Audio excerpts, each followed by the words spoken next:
is Mark Swart, and ordinarily I do reviews of older retro bikes here on my YouTube channel, but today I had kind of a interesting situation.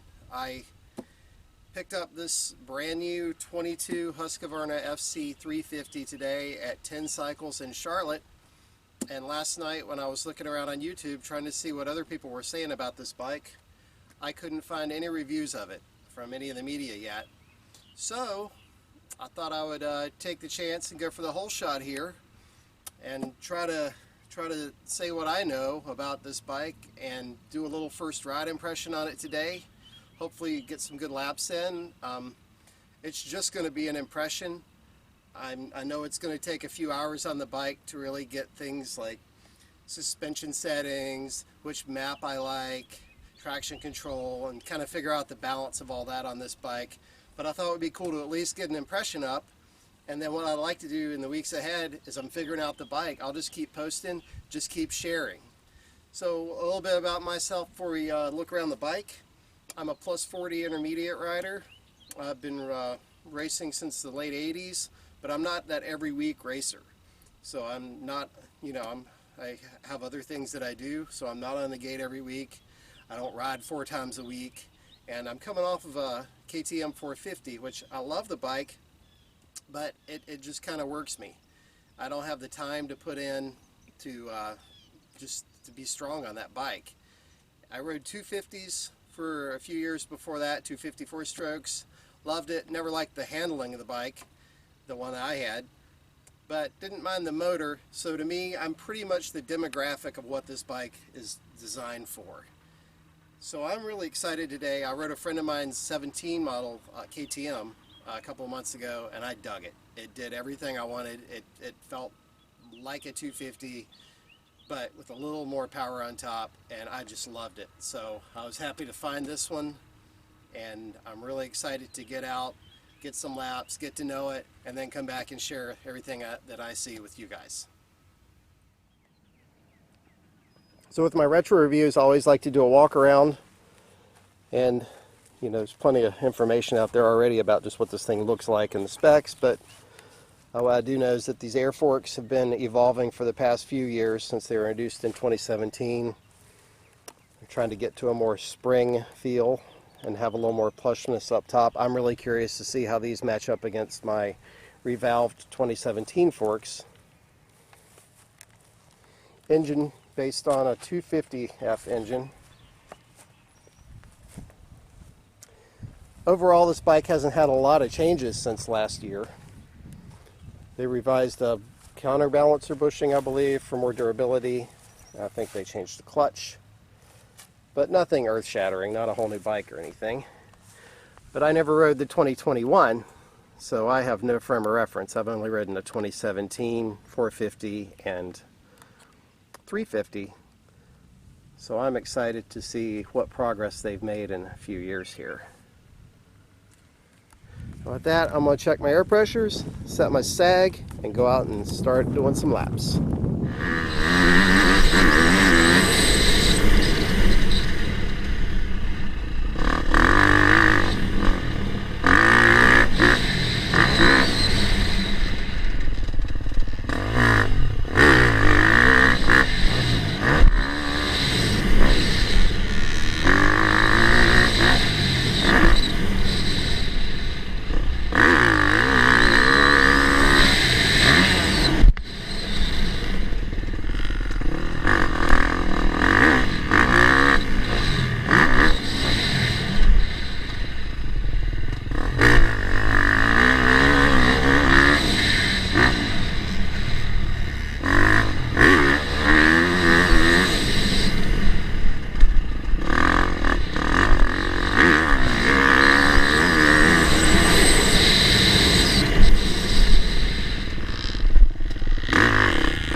0.7 hours on the bike now. I just rolled off the track, get ready to load up.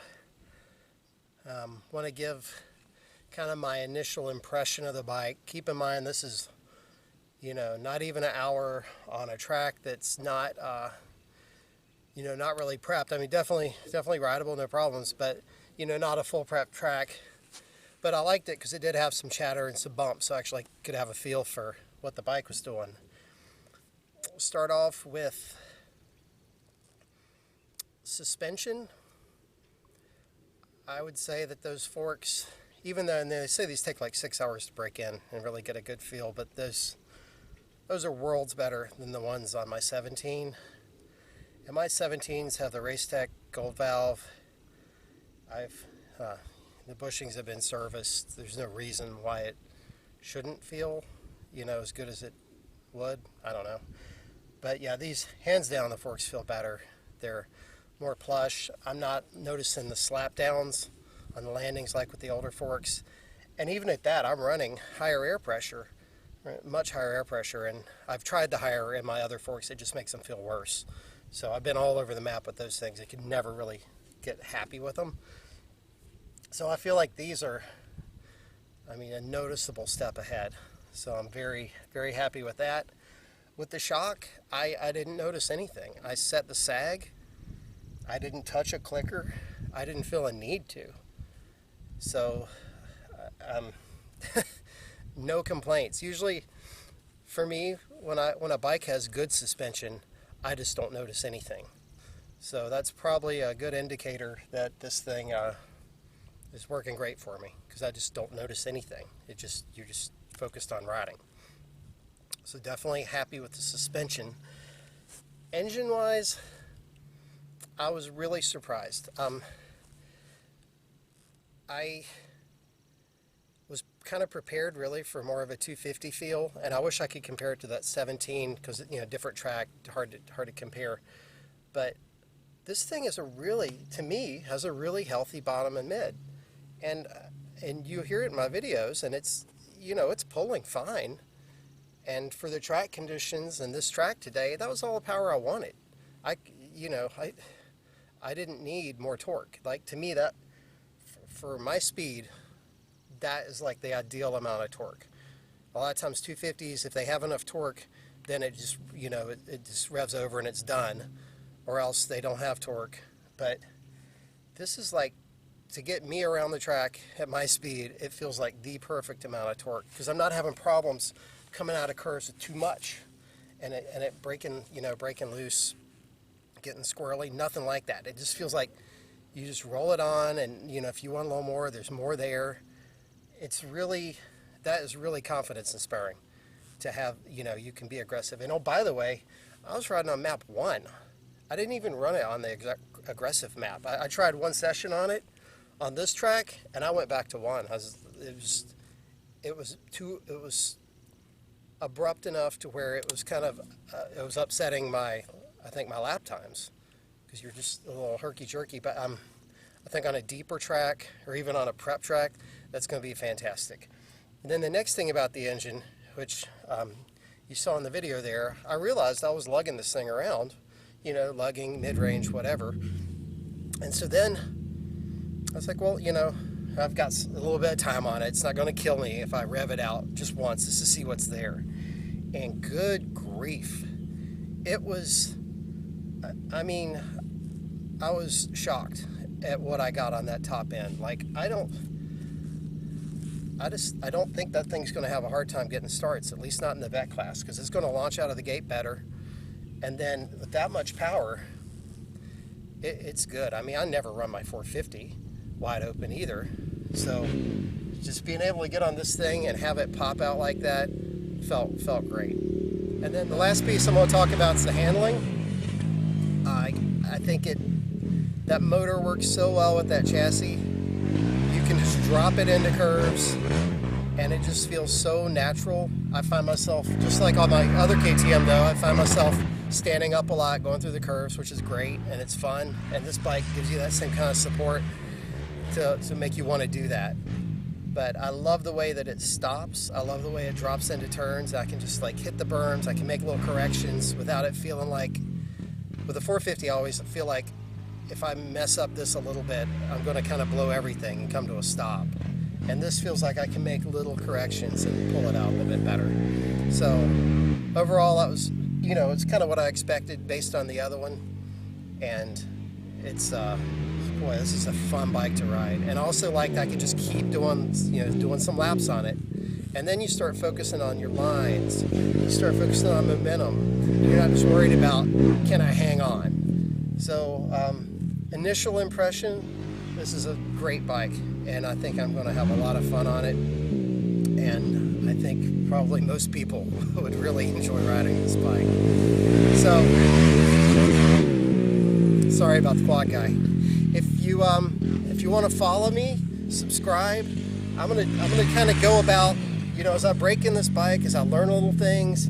I'll do maybe a little bit more review after I've ridden it on a few tracks, maybe a 5-hour review or something like that. So if you're interested in this bike or in 350s, please just subscribe and follow me, and I'll be just kind of going through this bike as I learn it and trying to think of, I know there's some things that I want to try, some little tips and tricks. And so anyway, hope you enjoy the video, and I'll be following up soon.